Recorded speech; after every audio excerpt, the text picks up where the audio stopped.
वज़ीर आज़म के कोऑर्डिनेटर बराए इत्तलात इख्तियार वली खान ने कहा कि वज़ीर आला खैबर पख्तूनख्वा सुहेल अफरीदी की वीडियो मंजर आम पर आने के बाद कई सवालात ने जन्म लिया है। पीटीआई के प्रोपेगेंडा नेटवर्क ने वीडियोस को जाली करार देने की मुहिम शुरू कर दी। इख्तियार वली खान ने अपने बयान में कहा कि वज़ीर आला खैबर पख्तूनख्वा सुहेल अफरीदी की वीडियोस को किसी और मौके की करार देने से जुर्म की संगीनी कम नहीं हो जाती। सुहेल अफरीदी का जुर्म 9 मई के दीगर मुजरिमान से ज़्यादा संगीन है।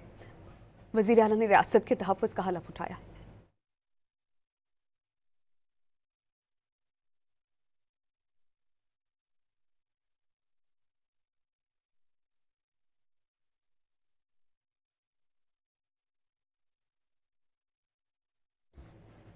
वज़ीर आज़म के कोऑर्डिनेटर बराए इत्तलात इख्तियार वली खान ने कहा कि वज़ीर आला खैबर पख्तूनख्वा सुहेल अफरीदी की वीडियो मंजर आम पर आने के बाद कई सवालात ने जन्म लिया है। पीटीआई के प्रोपेगेंडा नेटवर्क ने वीडियोस को जाली करार देने की मुहिम शुरू कर दी। इख्तियार वली खान ने अपने बयान में कहा कि वज़ीर आला खैबर पख्तूनख्वा सुहेल अफरीदी की वीडियोस को किसी और मौके की करार देने से जुर्म की संगीनी कम नहीं हो जाती। सुहेल अफरीदी का जुर्म 9 मई के दीगर मुजरिमान से ज़्यादा संगीन है। वज़ीर आला ने रियासत के तहफ़्फ़ुज़ का हलफ उठाया।